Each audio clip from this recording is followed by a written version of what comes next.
Ever wondered what life is, and especially what an eternal life would be? Start by looking at your hand. It is moving, it is visible, it is created, it's temporary. It operates under a directive mind that is your ability to think and feel. And it's fundamentally an energy as well. But the logic of life proves that energy and creation cannot exist without an eternal origin point. This origin, the uncreated I or self, is the absolute foundation that never began and can never cease. It is eternal. If this immutable I did not exist, everything else, your consciousness, your body, and the entire universe, would be an eternal nothing. This is the simple logic of the eternal structure of life, these three principles. We are going to break them down in this video so you understand what the eternal structure of a living being is. And it turns out that the whole universe, God, has the same analysis. So stick around to find out what this eternal structure is all about. So, what is the analysis of the living being? What is life, basically? We know from religion, they have their view on it. That's basically that you are created by God. And at least in some religions, when you die, your physical death, you will either go to heaven or to hell. That's sort of a worldview they have, right? Although, if you are a modern thinker, and this is said with all respect to religious people, if you want to find some logic in this, you might have an issue. Because what the meaning of all this? Why are some people born with a lot of benefits and some are having a real hard time? Some are born poor, some are born rich, some children have some real great parents, some children doesn't. What is the logic? What is the fairness in all this? So if you want to have logic and understanding, which becomes a thing that we learn in school today, that you need good answers, you need good answers in your work life, everything has to be explained. But religion is not really created for that. It's something you have to believe in. You have to believe in authorities that tells you how things are. And when the logic breaks down, you just have to go with it. And if you cannot do that, that worldview is not for you anymore. So, what can happen is that you turn away from religion and you turn to something that you actually understand. And that's where we find the materialistic point of view, because we can actually experience the physical world directly with our senses, right? So, what happens here is that you become a materialistic person who believes that life starts when we are born and it ends when we die. And what's the point in that, right? Again, you have the same issues. Some people are born in, you can say, under good or lucky circumstances, and some people are not. So you have this concept of things being random because we cannot explain it. But what if there were some more fundamental explanations to all the stuff that is happening? That's what I want to provide for you in this video about how we can understand eternal life. I should say it's all based on the work of a Danish author named Martinus, and I will link to a video where I explain more what he is, who he is, and what it is he's talking about. Here we see a symbol by the Danish author named Martinus. This is basically his analysis of the living being. He calls it the triune principle because there are three principles. And at the top of the symbol, we see a triangle. This is basically our I. And what is special about this I in Martinus' work is that it's eternal. And it's eternal in the sense that it has no details, it has no manifestation, it has never started, it will never stop. If you go to religion and talk about eternal life, they usually say you have been created as a living being at some point, and then you will get your eternal life. Martinus states that's not possible. Eternal life is something that has never started and will never end. And the I is one part of what constitute a living being. So then we take the next part of the symbol here. That's what Martinus calls the ability to create. We all know that, I guess we can all recognize that we have an I do something, we do something. So this is the second part of the analysis, the ability to create. If we are just our I and we want to do something, we still lack the ability to do something. And this is the X2 here, where we can actually, as a living being, create something. And then we have the third principle, that's the created. So we actually also need something we can change. So let's break it down logically, just to say if, and one way to do that is say, okay, if one of these three principles were not there, would we then have a living being? So let's start by saying that we did not have the created part of this symbol, of the analysis of the living being. Well, in that sense, we would have an I, and that's just something that is, right? That would have an ability to change something, but there would be nothing to change. So nothing could be changed, so there would be no change. And without change, there would be no life. The sign of life is change. So we need something created, which sounds obvious. But anyway, so then we have the X2, which is the ability to create. So in that case, we would have an I and something created, but we would not have an ability to change the created. So again, there would not be any change. And again, there wouldn't be any life. And the third logic here is that without an I, we would have an ability to create and the created, but there would not be anything to direct this creation. So again, if there wouldn't be any incentive to create or change something, there wouldn't be any change. So again, life would be nothing or not there, basically. So we have this triune principle, and Martinus states, yes, there is the principle of the I, the ability to create, and the created. And there's also some logic to that we need that all of them are actually eternal. So the I is something uncreated. It's something that has always been there. So there's no change to it, basically. It's just something there is. It's an absolute fixed point, and Martinus argues that we need this fixed point in order to change the created. Something moving cannot move itself. I've spent quite a lot of time trying to figure out, is that really the case? But that's the argument from Martinus. So X1 can only be described as something there is. And if we want to describe the ability to create as well, you can say, well, you can take one slice of it and say, okay, here I created a specific thing, could be this video, but that would only be a part of it. So Martinus basically argues that if you want to explain the whole ability to create, that would mean if you want to have all of it, you can also just state that it's something there is. And the same goes for the created. You can take slices of the created and say, this is something created, tower, a house, whatever, again, this video. But if you want to describe everything created, it would also be something there is. I have a video on that as well, so take a look at that. So the analysis of the living being, the eternal structure of the living being, is basically that we have an I, the ability to create, and the created.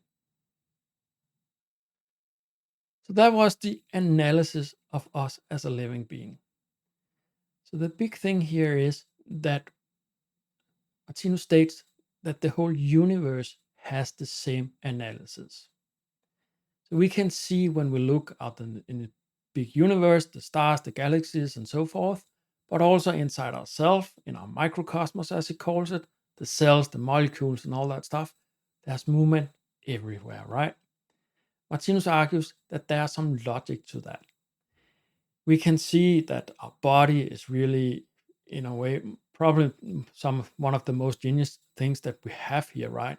Just understanding how our body works is a challenge. So, and there's so little that has to go wrong in order for it to not function. So there's a lot of logic to our body and how everything works in order to get it right. And if we treat our body just decently, it just works. Martinus argues that the same goes for the whole universe. And our issue here with that is essentially that it's really hard for us sometimes to tell that there are some logic and planning going on in the universe because things are so big that it's hard for us to actually see the changes that happens over time. We have a galaxy and it maybe takes billions and billions of years or millions or whatever the number is, at least a very long time compared to our lifespan of 100 years. It's really hard for us to see that there's actually some change going on. But sometimes we can see a formation of stars or galaxies that looks like something, right? And Martinus argues, well, there's actually some of it that is something, right? There's a logic behind it. The whole universe has the same logic as I just told you, that there's the created, there's actually an ability to create this created universe, and there's an I behind it. So the whole universe, everything that exists, is a living being. And this is where we also have the definition of what God is.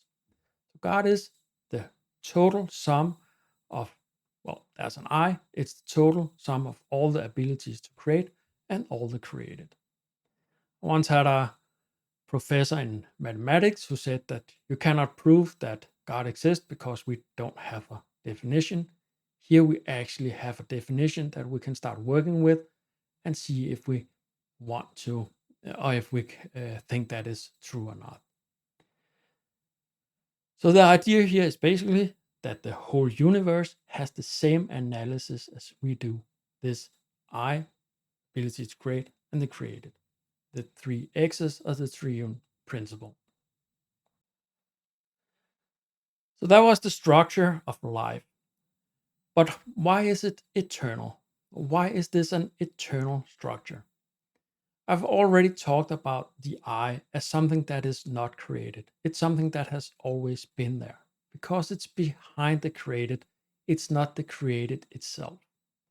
And it can be pretty tough to get this idea that something can be without details. We are so used to everything having some kind of length in time or space, something we can perceive.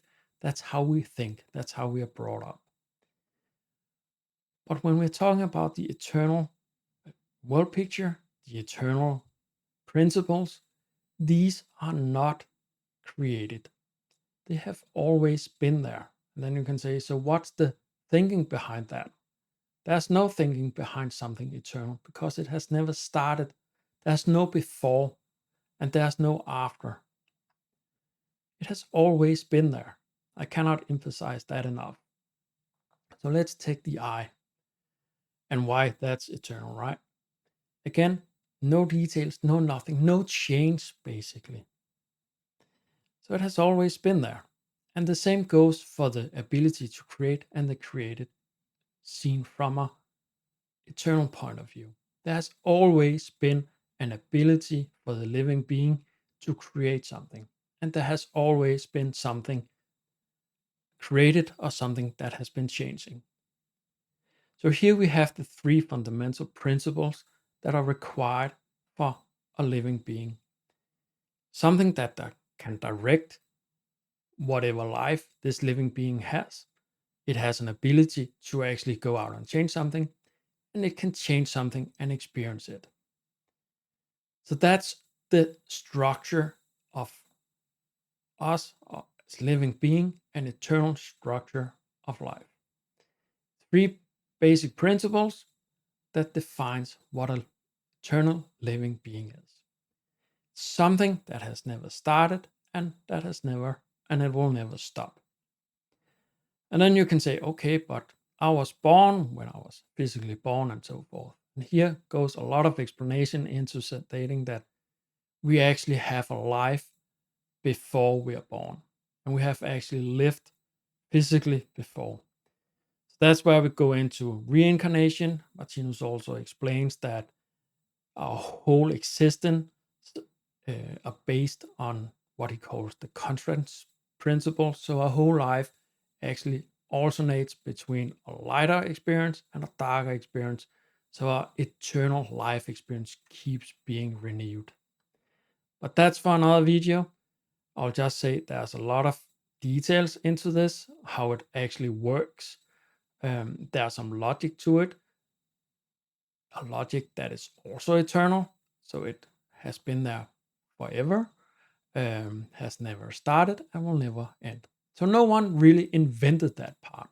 And then you can ask, so what is actually the invented part or the changing part of life? Because there's an eternal life, but we also need life itself. Life is change, right?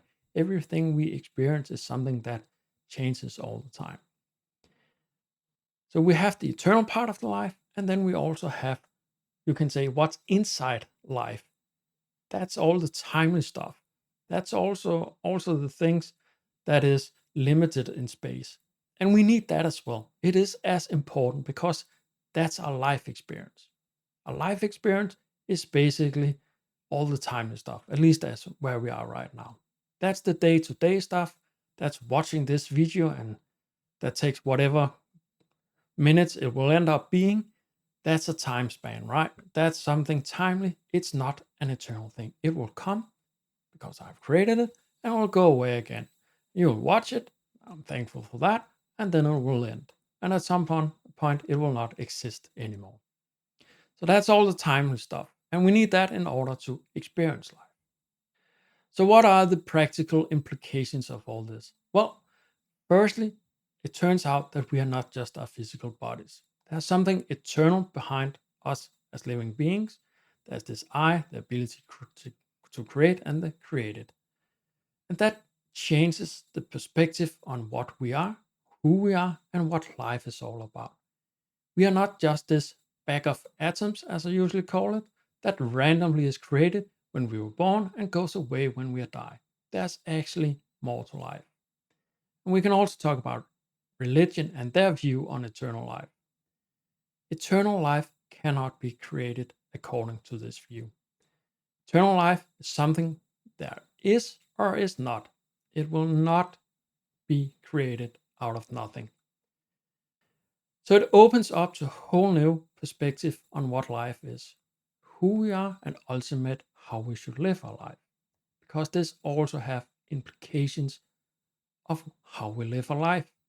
If you change your view on life, you will probably also change your way of living. So, for instance, if we start to have it as a fact that we have lived before and we will live in future lives after we die physically, well, that changes our perspective on what we should do here now. Things has more consequences than we might have thought otherwise. So the main guiding factor for living our life is what we know about life, right? And thereby how we perceive it. And a change in how we perceive what life fundamentally can change our life. The thoughts in this video is based on the work of the Danish author Martinus. If you want to know more about his work, now he fundamentally describe the eternal world picture, please subscribe to this channel. I'll put way more videos up there, and there are already some you can watch. And let me know in the comments whether you think there's eternal life or not, and what it could be. Finally, if you found this video valuable, please give it a like. All of this helps the channel. Thanks for watching, and see you in the next video, which will be about the limitation of a materialistic view of life. Thank you for watching.